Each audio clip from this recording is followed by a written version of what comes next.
begin. There we go. Welcome, Emma. I am so very excited to have you here on this interview. So just a little Thank you, Jax. A little bit of background for everybody. I have actually known Emma for a while. I was actually thinking about this last night, Emma, and I think that the 2 years of COVID have kind of thrown like this weird wobble in time. And I actually was trying to then estimate how long I've actually known you, and it actually has been quite a long time.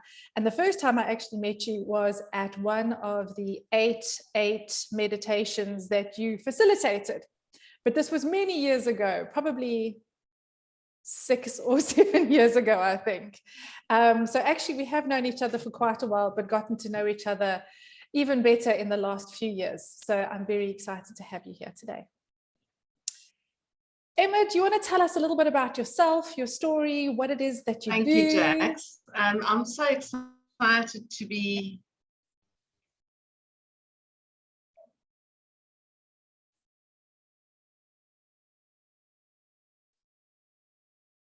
okay. So where do we start? You know, the healing profession is so dynamic. I just want to make sure that you can hear me, because I think my internet might be unstable. So it looks like you're frozen, but shall I just carry on? Yeah, I can still hear you.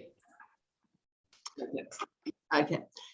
So I had, and I'll really start from the beginning, I had chronic illness as a child growing up, and until I was about 26. But somewhere in between, I studied dietetics because I became quite curious about how nutrition could help to improve people's health. So that was what I studied. And then with my own journey, I have been, over the last 30 years, just become more and more aware of the importance of nutrition in either keeping people well or getting them better when they are unwell. And then along the way, I've added different modalities, because I also realized that science and nutrition isn't everything, and that there are also aspects like what we think, what we feel, our spiritual practice, and various other things that will impact on people's health. So I'm just by nature someone who's really curious. And when I realized that it's not just about treating the physical aspect of someone's health, it really opened so many doors to then explore all the other things that one could add. And so I started using the Scio device. I started looking at energy healing like Reiki, energy medicine, angelic Reiki, functional medicine. And so now I feel I have got quite a good toolbox to be able to choose from when I see clients.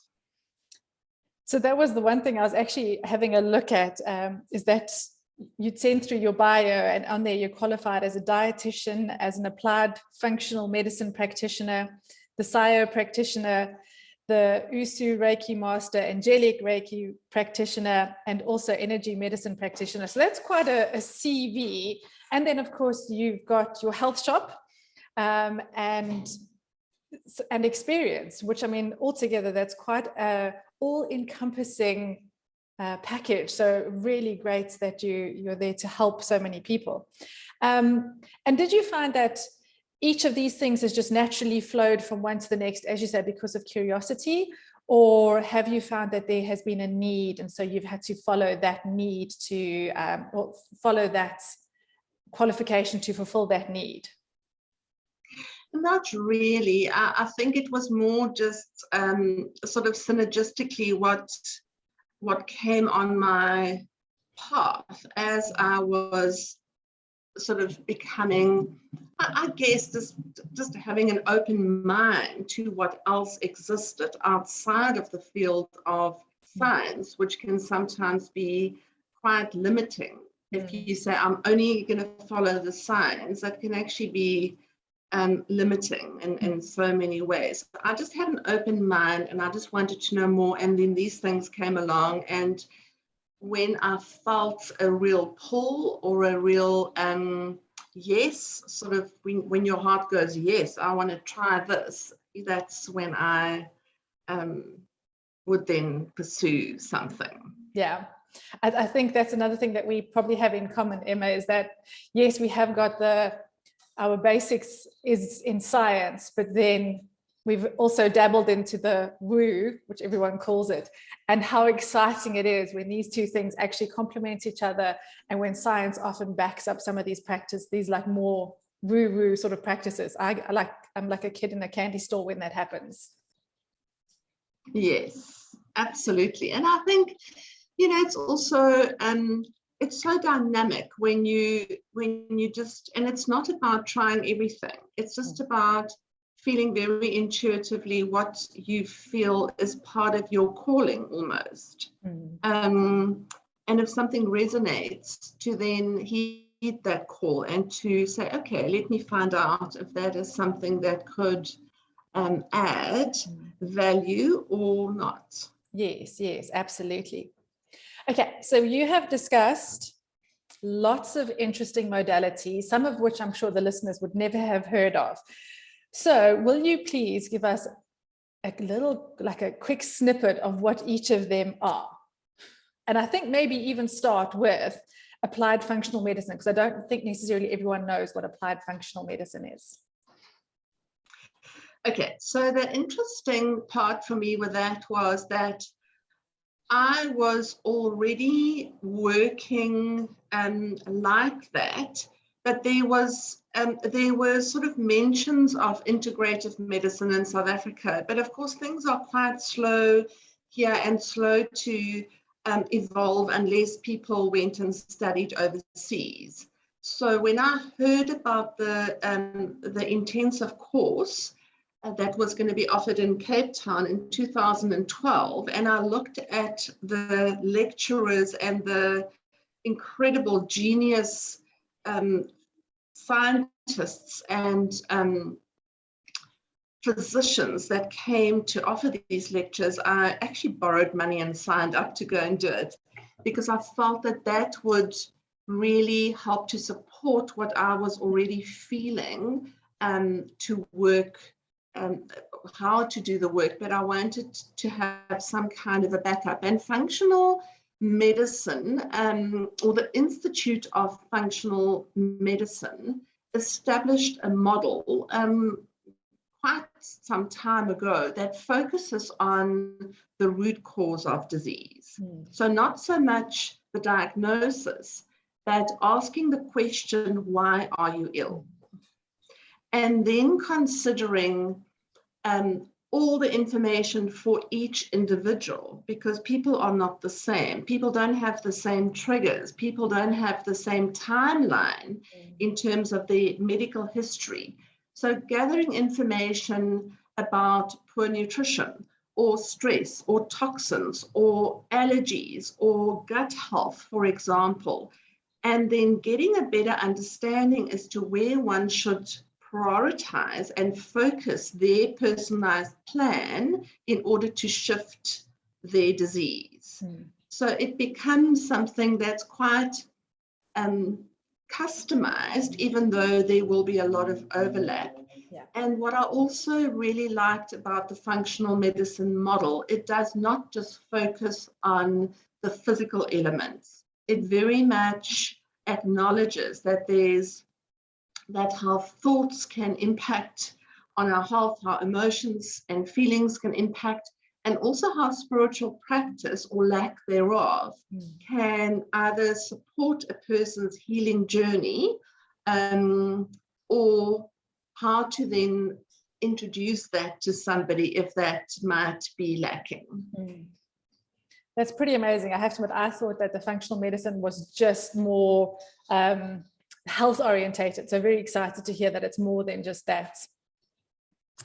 Okay, you've got and I hope I pronounce this correctly, the Scio Practitioner. I know that you have a machine. Do you want to tell us a little bit about that one?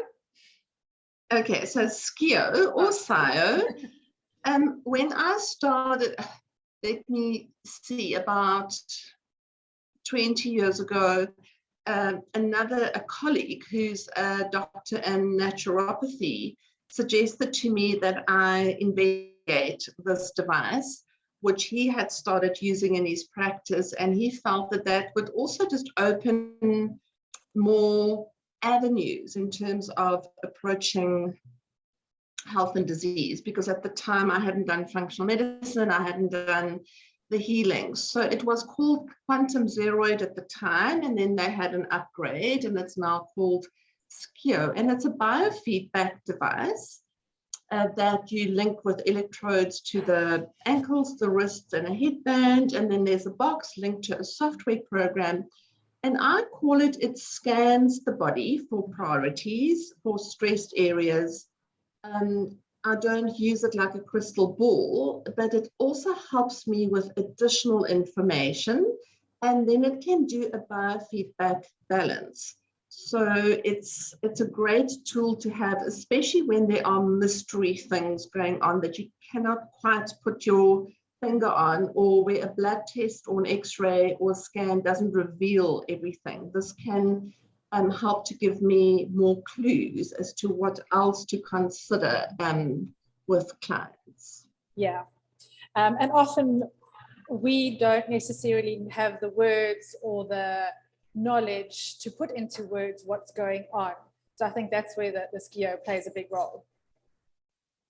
Yes, so I like to use that maybe from a second or follow-up consultation, where I've already sat and I've done the questionnaire, I've asked all the questions, I've perhaps introduced certain aspects for the client to start changing or considering.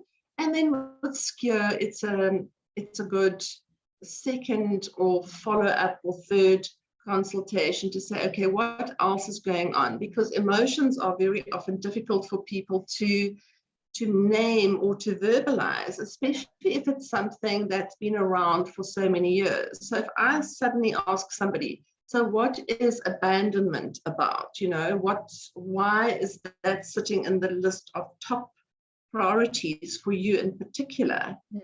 It might make them consider things that they had forgotten or perhaps suppressed. Yeah. And, you know, suppression is actually obstruction to cure. If something has been suppressed and not been acknowledged or not been processed, that is just another layer that the body has to sort of work through in order for it to shift from a chronic ill state for those who are unwell over many years. What an amazing tool to have in your arsenal. It has been a wonderful tool to use and very interesting, and it's really also given me so many other factors to consider outside of just what are you eating, what shouldn't you eat, how much of it shouldn't you eat. So it's really enriched my practice experience hugely. Yes, yes. And then you have got Usu Reiki Master and Angelic Reiki Practitioner both down as other qualifications on your CV. Now, I know there are differences. Will you go into that a little bit?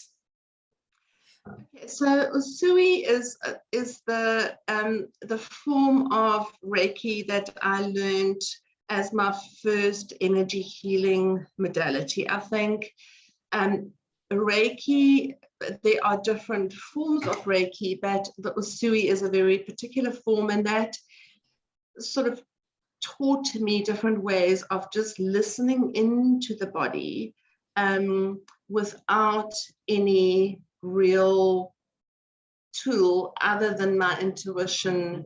There are certain symbols that we become attuned with while we train. And then there are sort of simple practices of holding the body in different places to help balance and restore harmony. So it really is one of those things with energy healing that gives you that additional tool or ability to shift into deeper layers, but a very gentle subtle ways. So Scio Reiki was my first energy healing modality. And then Angelic Reiki was developed by Christine and Kevin Core. And again, there are some overlap, but it's a slightly different procedure where one attunes,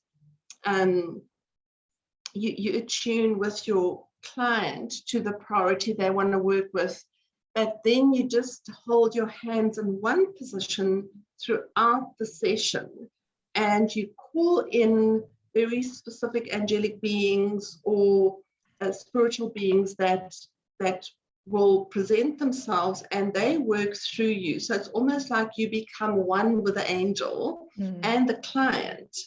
It's not three separate elements where there's a client and then me with my hands and then a being or beings behind me. And it's a very powerful way of working, even though it seems very subtle. So I'd like to use that if that comes up as a priority for a client. Great. And I have to admit, like for me, finding out more about angels and all of that sort of thing has really been sparked because of our interactions. So I do appreciate that. I've learned so much about angels and all sorts of things because of you, which I really and truly love. And it's one of the tools that I love to use. Oh, it's true. Thank you. Thank you, Jax. Wow, that's such a compliment. Thank you. And then the last one on your list is your energy medicine practitioner. Do you want to tell me a little bit about that one? So that is also a form of energy healing with different modules as part of it, and something that I really, really love to use. I would say that when I see clients for energy healing, it probably is primarily the energy medicine, and then I overlap or infuse perhaps some Reiki and angelic Reiki, depending. But the energy medicine, the modules are, for example, balancing the core, or removing heart anguish, or improving relationships, or healing trauma or hurt. So it was an amazing learning journey, that for me, but healing journey as well, using different hand positions, different words, different directions, and for each of the modules. So you can actually even look at family trauma, for example, and then use a module, but it's all energy work. So it's not physical work other than you using your hands with your clients, different words, different sequences. For example, angel net, where you go into different directions, different colors, different angelic beings, and clearing that person's field. The goal, or the purpose, I guess, with any of these modules is to help to restore balance, help to restore harmony. Because sometimes we can work with somebody, we can give them better nutrition, we can suggest meditation, but in their energy field, there are things that have become so stuck. So it's almost as if the energy work can help to just restore the inner balance on different fields, maybe even past lives where things have become programmed into their cells or their DNA, and they can't understand why something does not want to shift. So, and I've definitely experienced that, like, that you can do all the meditation and the journaling and do all of that work, but sometimes you actually need somebody else to help facilitate moving something, as you say, that is quite stubbornly stuck, that you can't see yourself. And so that's when coming to someone like yourself is always really helpful, because as an outsider looking in, you can also facilitate to see things differently and to move things and maybe see things that the person themselves can't see as well. Absolutely. So when I have a conversation with a client before, I actually, even when they book the appointment, I say to them, please identify 3 priorities that you feel you would like to address.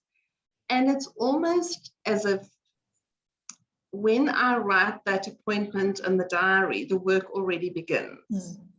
Yeah. It's like setting that intention, to listening to what they mention when they book the appointment, and for them to say, okay, these are the 2 or 3 things, even that I want to let go of, patterns or programs, or sometimes we have this default trigger that just that's the immediate thing that happens when we are feeling stressed or overwhelmed.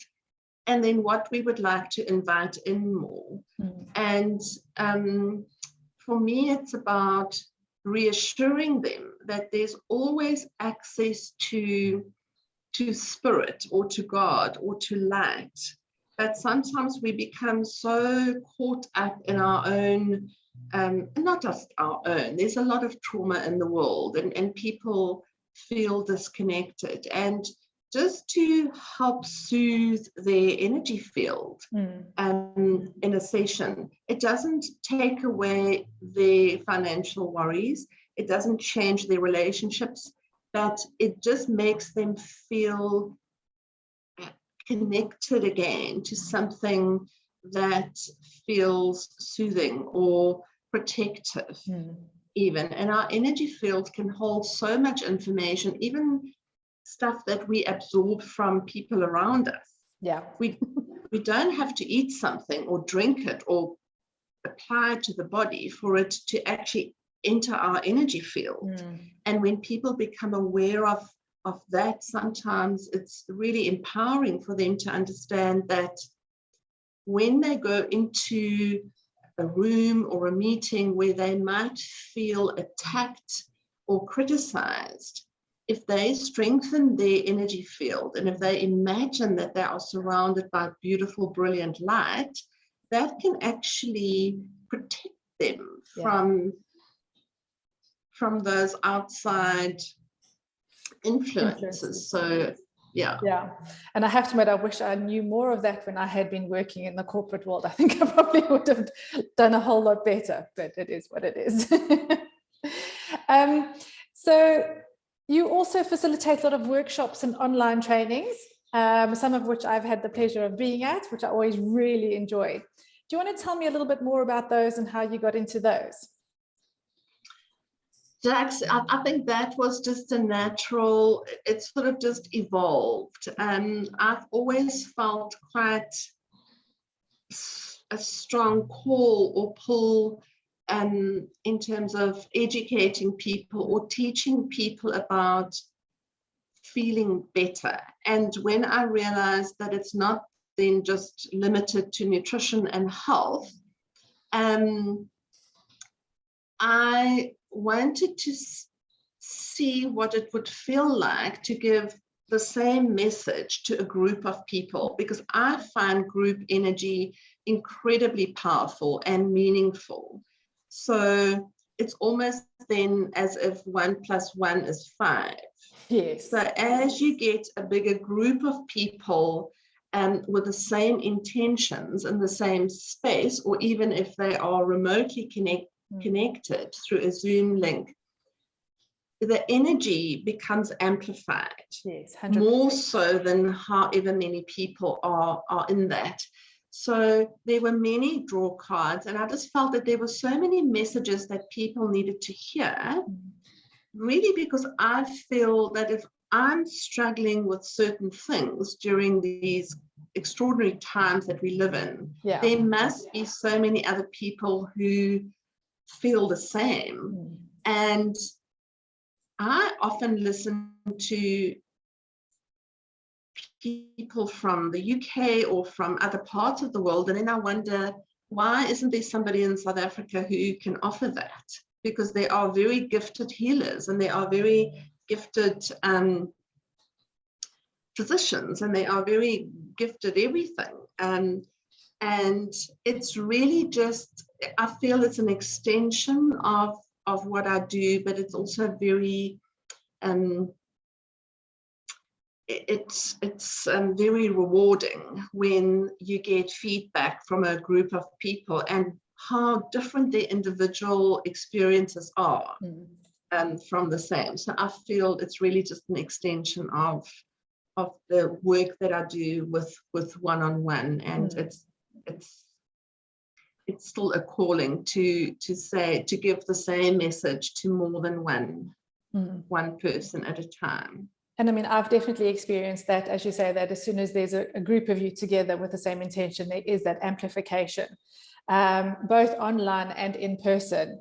And I think the only difference, like I know a lot of people are very anti the online thing, but I think the important thing there is to make sure that the space, the physical space that you're in when you're online, that is your sacred space, that you're not being interrupted, that you're disturbed, all those sorts of things. And it's a small thing, but it's also a big thing in a way. And so just something that people need to just be mindful of. Sitting in a coffee shop trying to do one of those, your online trainings, is not the best idea. Rather find a quiet space at home to do it.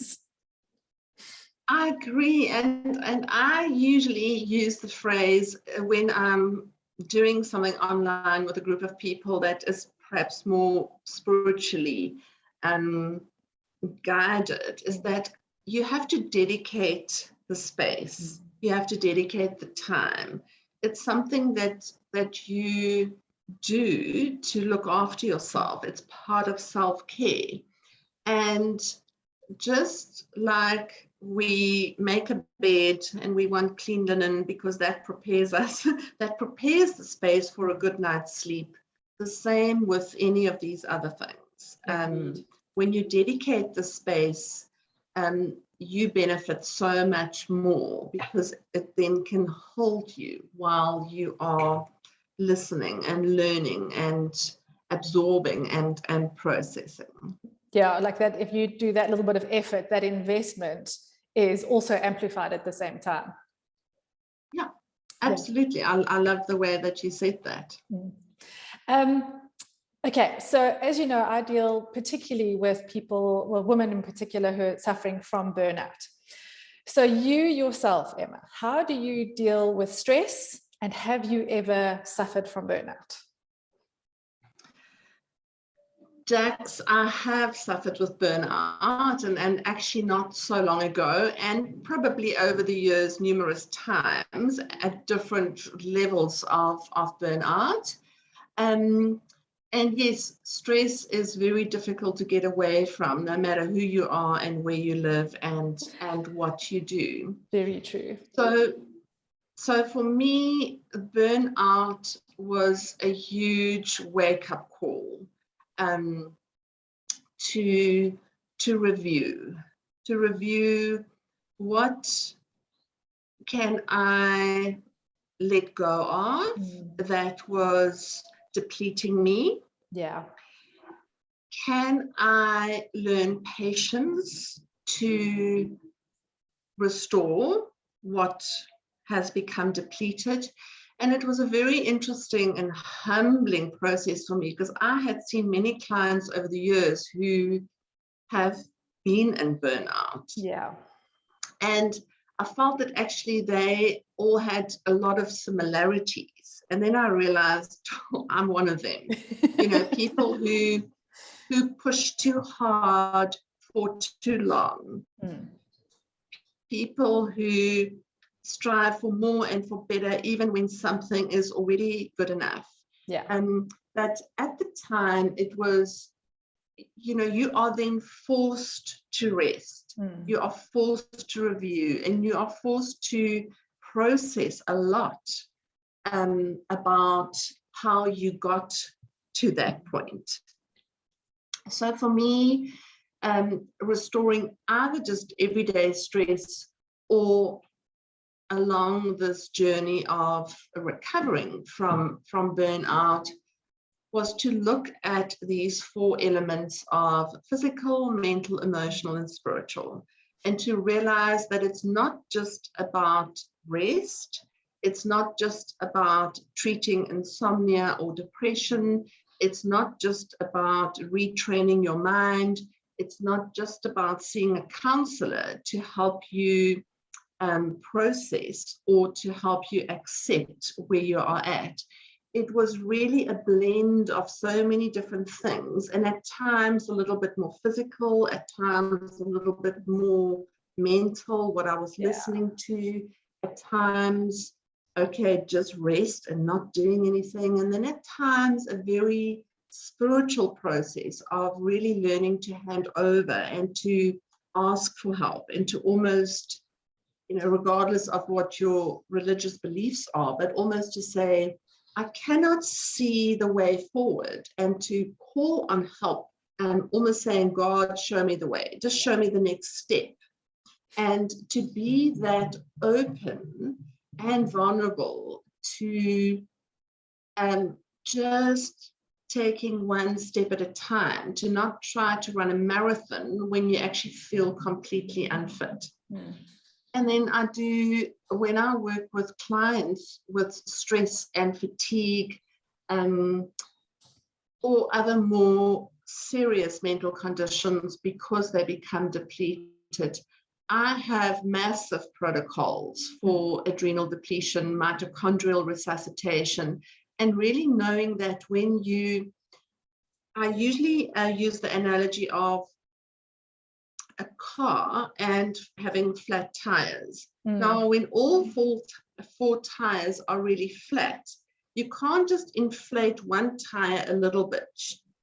Yeah. You have to inflate all four tires back to the optimal, whatever that pressure is for this car to go. And the same with depletion. If you're in burnout, you can't just take one little B complex every day and expect to feel better tomorrow. It's not going to work. So you've got to really adapt your whole protocol to make sure that you give sufficient of very specific nutrients and for however long until the person feels better. Yeah. I love that analogy of the car with the four wheels, because that's exactly what it is. And I think for me, the biggest thing was actually taking ownership of the burnout, that actually I am where I am because of choices I have made. And as you say, the reflecting, reviewing, what can you do differently? How can you choose differently? And it is more than just a physical thing. Because yes, you can then change what you eat, you can go to gym more often, you can do all those sorts of things. But if you haven't done, for example, the emotional work, that's only going to take you so far. And in actual fact, you may end up in a different kind of burnout altogether. Yes, and I think what's very evident to me is that society today are very focused on quick fixes. Oh, yes. Society today, they are obsessed with instant gratification, instant fix, instant this, instant that. And when you get to a state of burnout or on the way to that burnt out state, there is no quick fix. 100%. It really is it's a process, it's a journey. Yeah. And I think the more one can accept, that if you've done too much for too long and your reserves become depleted, no one pill or one energy drink is going to sort that out. Yeah. And it didn't take you an instant to get there. So it's not going to take you an instant to get better either. Agree. Yes. So Emma, what are your go-to tools to help you manage stress just every day? So I would say the one thing for me that is an absolute non-negotiable is nutrition. Mm-hmm.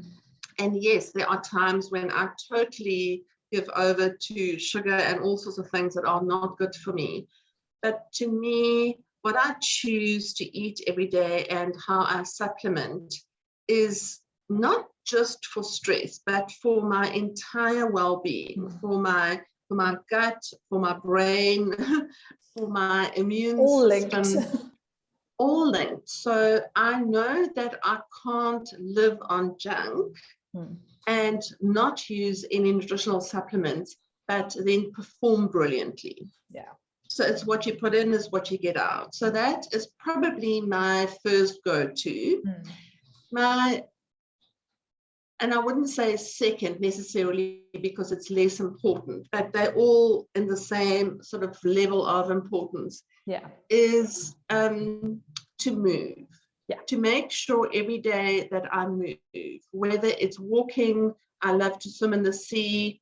And that for me is a chance to just reconnect. I reconnect with earth. I find that it forces me to breathe properly. And when I breathe properly, my nervous system can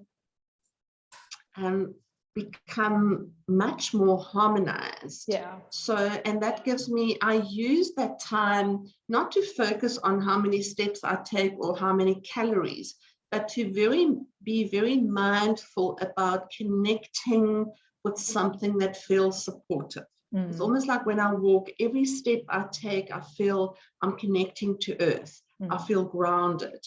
I can pull the energy from the center of the earth and I can really breathe into my heart. So it becomes a lot more than just exercise. I love meditation, and over the past few years, I've introduced it more and more. Firstly, I think, or primarily, because my mind has a mind of its own. It's very difficult. I was waiting for you to say something like that it goes like I was like, 100 how do I miles an say it? My hour. mind has a mind of its own. It can be a roller coaster. It can be like all kinds of, it can be a freight train. It can be here, there, everywhere, all at the same time. And a few years ago, when I discovered the work of Dr. Joe Dispenza and his research on the neuroscience and how we can almost change the brain and the nervous system by suggesting certain things and using that time to listen to a voice, because for me it's very hard to just sit in silence. I really struggle with that. Yeah. But I have found meditation to be a very useful and helpful and regulate the nervous system, but to also change the way that we usually think, especially when we get overwhelmed and feel stuck, when we get stuck in negative thinking and we just can't see a way out. By listening to a different voice that suggests to us that we can have a certain intention and maybe call in something different, suddenly there's just infinite potential and possibility. And when we sort of change that focus that's so narrow, just here and now, and I can't see my way out, and it becomes a huge field of possibility that we can start drawing from. So that for me is very useful. And then I love laughing, I love music, I love practice, just lighting a candle, those little things that don't cost anything, but it feels like a good reminder all the time of just, I'm here and I'm okay. And those small moments of sacredness in your day that let you just stop and pause, just for that moment, just to have a little pause. Yeah. Pause, exactly. I love that you referred to Dr. Joe Dispenza, and I know that you're a fan of his. And again, I think this is where, like, yes, you've got the meditation, which a lot of people think is very woo, and yet he is a doctor and has done lots of research into it. And if you read any of his books or listen to his podcasts, whatever, the amount of information that's available from him is incredible. So anyone who doubts meditation, I can definitely go and listen to his work and follow his work, and will learn a lot of the benefits of meditation, which has been amazing. Yeah, and I think he's been such a front runner in the field of neuroscience, and how changes in the brain and in the immune system and in people's behavior can be impacted with a certain kind of suggestion, because that's really what he works with. It's suggesting things. And that just takes your mind. Yeah. And putting in that daily consistent action has in some cases even had phenomenal physical results in some of the work that he's done, which is amazing. It is amazing. Yeah. So one more question for you, Emma. What does it mean to you to live in your brilliance? I loved that when I saw your email. I was like, wow, that is such a good question to ask someone. And I'm sure everybody will have so many different answers, but it really also made me reflect. And so it was very useful to think about it and to write some things down, because it's not just about what you achieve. It's not just how much you get done, like how brilliant are you? I realized that that's actually not what it is for me. For me, to live in my brilliance, I would say the first thought that came to mind was showing up no matter what. Okay, wow, that's a big one. So whether I felt empowered or completely pathetic, it's just showing up no matter what. Yeah. Either in my powerful state or in my vulnerable state. Say, here I am. Okay, let's see. To also feel alive. Okay. Feeling alive for me that is brilliance. I don't have to numb, I don't have to pretend, I don't have to hide. I can just say what makes me feel alive, and that will be brilliance. Yeah. Joy is a huge thing for me, to find a reason to invite in or experience joy, even if it means appreciating a sunrise or a certain song that plays or watching someone else laugh or have a good time. So joy for me and my clients is an essential nutrient. And that for me feels, if I can still experience some joy in each day, that is part of brilliance. And of course, connection and seeking connection, feeling gratitude, even though sometimes I have to remind myself that there's still a lot more to be grateful for. That adds to, and brilliance is like that diamond. It's not just one facet. It's not just one angle that you see. Different parts of it will reflect the light in different ways. And brilliance to me feels like you can be talking about a diamond, actually. But there's also balance. Yeah. For me, brilliance is also about, can you accept that you have to remain balanced, that there will be times when you feel less motivated or less shiny, and there'll be times when you'll feel incredibly energized in that, but to find the balance and to not try to be the same person every single day, to allow for variation, to allow for changes in season, to allow for flux and for flow.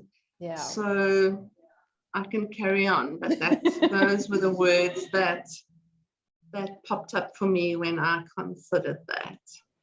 And I think what you're saying about the just show up regardless of how you're feeling very much goes in time with that whole balance thing. Like, some days it's hard to show up and other days it's easy to show up. But if you've committed to something, are you still going to show up?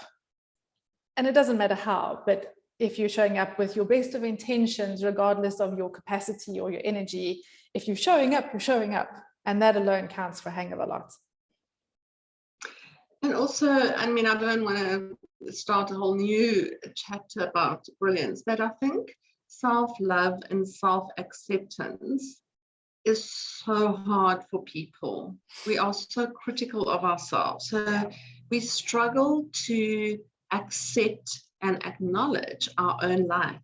Yes. We struggle to acknowledge our brilliance. Yes. So sometimes it's almost like you have to take a step back and pretend you're just your own best friend and say, how do I see you? Yeah. And can I remind you of your brilliance? What a beautiful exercise to do. Emma, thank you so much for your time. I know that you have got a busy day ahead of you. The best place for listeners to find you, where would you say is the best place? That's probably my Instagram page is quite active all the time, and I put updates on there, and it's Emma.Mentel Health Practitioner. I've also got a website, even though it doesn't always show the latest happenings, but just a little bit more about me, and that's emmamentel.com. Okay, and got your contact details on the website. The contact details on the website, and it's also on my Instagram page, or they might have to just message you and ask for a number if there are any other questions. Jacqui, thank you so much. No, thank you so much. And what we'll do is we'll put all those, your website and your Instagram handle and everything into the show notes, so they are there for everyone to get hold of. Emma, thank you so much for your time. I really appreciate it. I have loved being one of your students at your workshops and things, and I'm always looking forward to the next one. So looking forward to the next one, I'm sure. Oh, in fact, 8/8, the next one is not that far away. So it's coming. Yes. So Jax, I loved this conversation. Thank you so much, and I look forward to seeing you soon. Yes. Thank you for your time, Emma. Appreciate it. Great. Thanks, Jax. Bye. Bye.